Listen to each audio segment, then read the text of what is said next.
memulai yang terkasih Bapak Saksi, Bapak Tua, Bapak Ibu, saudara-saudari, para suster, frater, Bapak terima yang terkasih. Beberapa minggu lalu, untuk kedua kalinya, mamanya Eno teleponan saya. Romo, pasal datang kamu.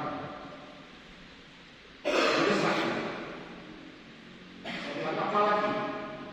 Teror itu terjadi, kan? Tidak jadi berkat. Tidak. Ini mereka sudah pergi ke Pater Julius yang mendekati mereka. Tapi waktu mereka ketemu Pater, Pater bilang, siapa yang melakukan korban? Spontan mereka jelas seperti roh. Lalu saya bilang, Pater dokter mana? Ada tugas. Kemudian dia bukakan lagi sama Pater bilang bukakan gimana? Dia bisa hadir. Satu lagi, Pater dia Arus, Pater Arus tidak bisa hadir. Saya bilang kalau tidak, mereka semua tidak hadir. Baik, kalau begitu saya siap. Saya ingat dia Rona yang bawakan. Di posisi yang Rona. Baik, saudara-saudari beriman sekalian yang terkasih. Kalau kita lihat secara sepintas saja, seolah perkawinan itu hanya merupakan pilihan dari pasangan pria dan wanita itu saja. Itu kalau sepintas jelas terlihat. Namun sesungguhnya bukan semata-mata pilihan mereka sendiri, melainkan pilihan Allah. Tuhanlah yang telah mempertemukan Anda berdua, meskipun mungkin tanpa Anda berdua sadari sebelumnya. Allah memang merencanakan supaya dengan pilihan untuk menikah, dua pribadi menjadi satu daging. Kesatuan daging dalam perkawinan tujuannya untuk membuahkan kebahagiaan hidup keluarga yang di dalamnya terdiri dari suami, istri, dan anak. Dan usaha untuk mendapatkan kebahagiaan hidup keluarga bukan tanpa kesulitan. Siapapun mereka dan apapun statusnya, entah pegawai atau rakyat biasa, entah kaya atau miskin, kalau pilihan hidupnya berumah tangga, hidup berkeluarga, menghayati hidup berkawinan, maka bagaimanapun semua yang memilih dan menghayati hidup berkawinan akan mengalami lika-liku kehidupan berumah tangga dengan aneka warna-warninya, suka dukanya, bangga, kecewa, sukses, gagal. Dan terhadap semua yang bakal terjadi dalam hidup berumah tangga yang lika-liku itu, maka kepada mempelai ingatkan saat ini, saat Anda diresmikan sebagai suami istri Katolik, hendaknya Anda berdua segera membuat komitmen bersama, membuat kesepakatan dan putusan bersama bahwa semua lika-liku hidup berumah tangga itu harus dilihat bersama oleh Anda berdua sebagai suatu kekayaan yang tak ternilai harganya. Lihat itu semua, suka duka, banyak kecewa, sukses, gagal, dari perspektif positif. Dan jadikan semuanya itu sebagai cermin untuk semakin mengenal sungguh-sungguh pribadi pasangan dan keadaannya secara lengkap. Dengan mengenal secara baik pribadi pasangan, memahami keadaannya secara lengkap, dan menerima utuh pasangan apa adanya, disitulah kita sadari apa artinya cinta dalam perkawinan. Bahwa cinta dalam perkawinan tidak selamanya indah dan menyenangkan. Kadangkala cinta itu harus diiringi dengan air mata, bahkan darah kalau perlu. Yesus sendiri telah mengatakan bahwa tiada cinta yang lebih besar daripada cinta seorang yang menyerahkan nyawa kepada sahabat yang dikasihinya. Santo Paulus menambahkan bahwa cinta itu sabar, murah hati, sopan, tidak cemburu, tidak sombong, mau menahan diri, mau mengampuni.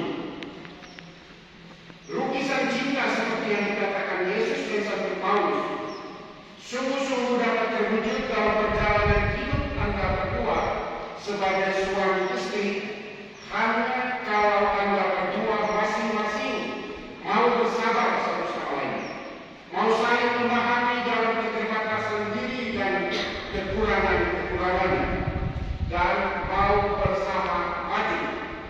Kendati barangkali harus melangkah bersama dengan kehilangan air mata. Tapi itulah air mata kebahagiaan. Dan itulah yang sebenarnya digambarkan bersama oleh setiap insan yang bercinta dalam hidup perkawinan, yakni hidup yang bahagia lahir batin. Dan untuk mau bersabar agar bisa saling memahami dan mau bersama maju membutuhkan keterbukaan masing-masing pribadi dalam semangat dialog, semangat komunikasi, dan membutuhkan refleksi diri secara terus-menerus. Keterbukaan diri, bangun komunikasi, dan refleksi diri secara terus-menerus itu adalah modal, itu kekuatan yang tak ternilai dalam perjuangan hidup bersama berpasangan sebagai suami istri. Jikalau keterbukaan semakin kurang, misalnya HP tidak mau dilihat oleh pasangan, atau tentang ini tentang itu tidak boleh diketahui oleh pasangan, jikalau komunikasi semakin renggang, misalnya memutuskan sesuatu yang penting secara sepihak tanpa melibatkan pasangan, refleksi diri semakin jarang, yang dengannya tidak dapat melihat kelemahan dan kekurangan diri sendiri. Diri sendiri selalu pada posisi benar. Itu awal menuju keberantakan dan kehancuran hidup. Maka sebelum itu benar-benar terjadi, baiklah segera dan tetap insaf, tetap ingat, tetap sadar bahwa saya dan pasangan saya, kami berdua sepakat memilih dan memutuskan menjalani hidup ini sebagai suami istri untuk bahagia lahir batin.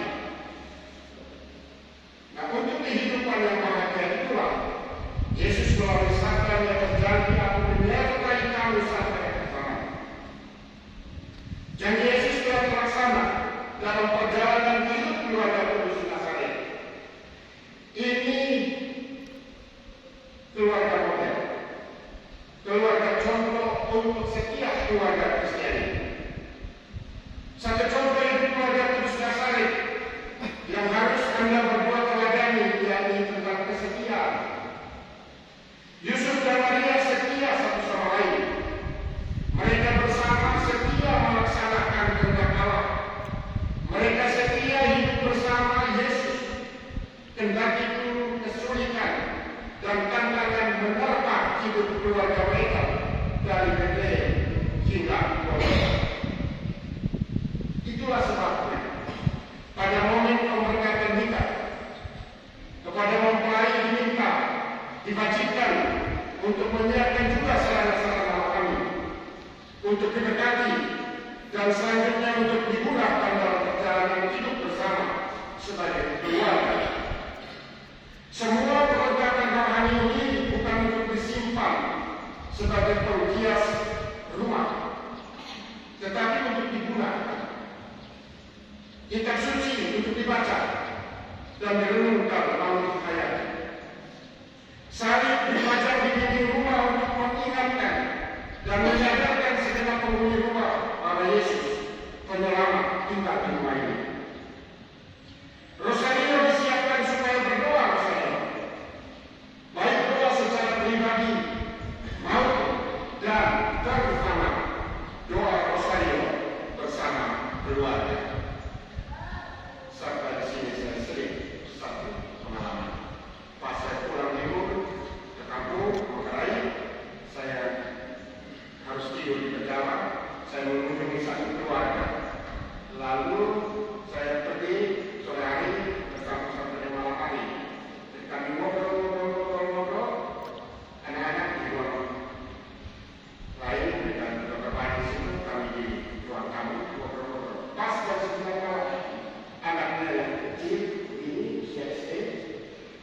berdiri di belakang mamanya, lalu goyang-goyang kepala mamanya. Berulang kali goyang-goyang. Terus saya bilang, anak itu mau apa? Dia bilang, oh, ini jam 9 dan minta supaya kita doa malam. Saya bilang, doa. Saya katakan bahwa mereka keluarga itu ada kebiasaan setiap harinya, setiap malam jam 9 mereka berdoa. Ini keluarga itu oke lah. Ini keluarga pelayan. Saya bilang doa bersama sebagai keluarga. Dan di atas semua ini jangan lupa itu misa. Misa itu ada banyak, tapi ada misa yang dibacakan, yaitu misa hari Minggu dan hari Raya. Misa hari Minggu hanya sekali dalam seminggu. Jadi kalau di saya, Thomas Paulus, satu minggu itu ada 7 misa di Nekoten. Nekoten berapa kali satu minggu? 5 kali. 5 kali misa. Umat diminta untuk memilih satu, terserah mau misa berapa. Jadi bawa 1 kali misa. Dan ketahuilah bahwa dalam seminggu itu ada 168 jam. Misa hari Minggu itu lamanya 1 jam 30 menit kurang lebih, sudah termasuk pengumuman.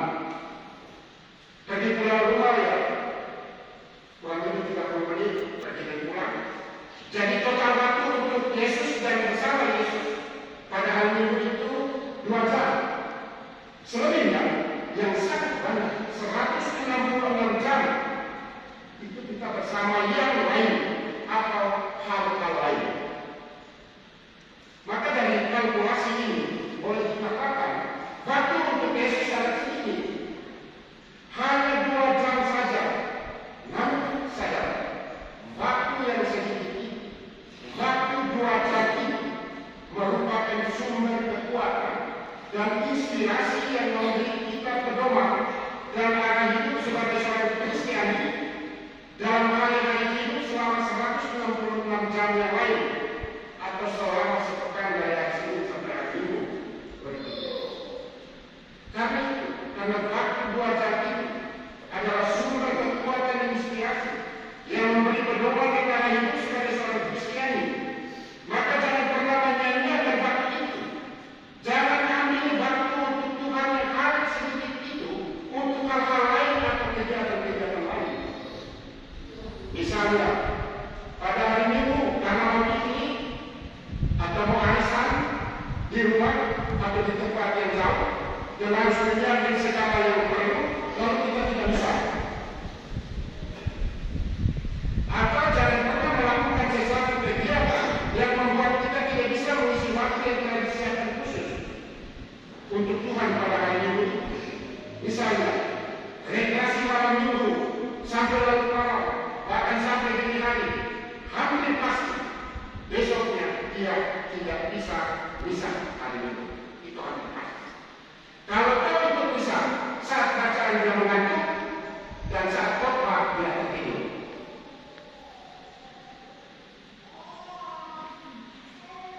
Terakhir, sebentar pada bagian doa berkat untuk mempelai, para imam konselebran akan menumpangkan tangan atas mempelai dan membalaskan doa berkat. Salah satu hal yang diucapkan dalam doa berkat itu yakni semoga mempelai Erno dan Eci mendapat keturunan. Jika Tuhan mengabulkan permohonan ini dan didasarkan oleh belasan umat ini, maka jangan lupa 1 atau lebih persembahkan kembali kepada Tuhan dengan menjadi imam atau suster. Mungkin itu jawaban atas pertanyaan mengapa acara peresmian dan pemberkatan perkawinan Anda berdua terjadi di KPU calon imam ini.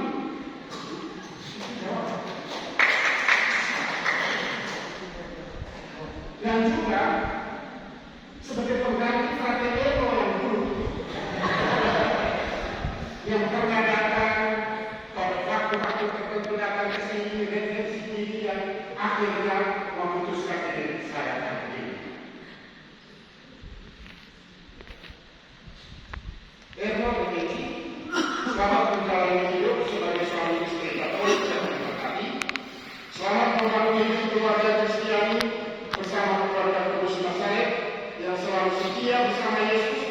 dan setia melaksanakan seluruh perintah Allah. Selamat menjadi suami istri Katolik yang membangun hidup keluarga yang bahagia lahir batin. Tuhan memberkati kita semua.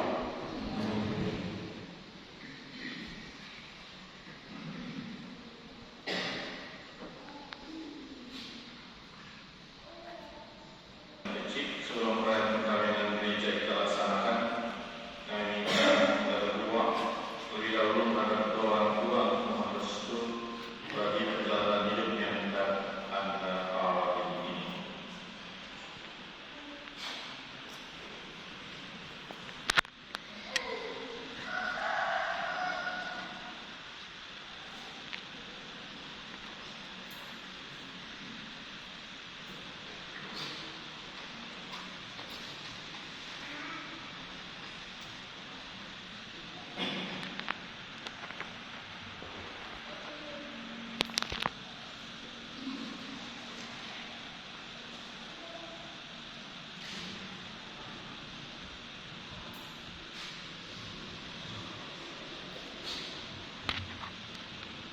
Anak-anak kami terkasih, hari ini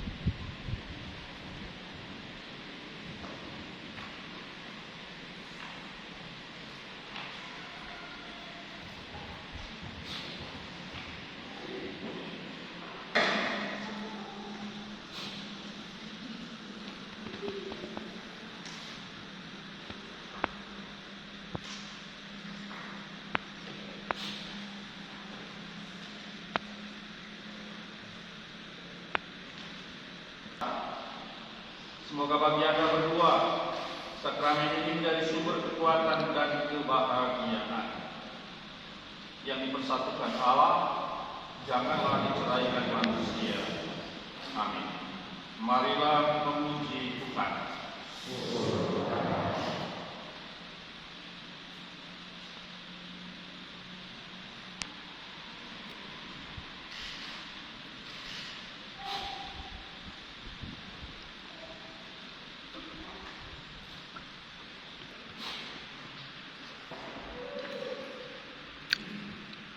Semoga Anda berdua selalu saling memandang dengan wajah penuh cinta. Semoga ikatan cinta kasih kalian berdua yang tercipta dalam perayaan ini menjadi sumber kebahagiaan sejati.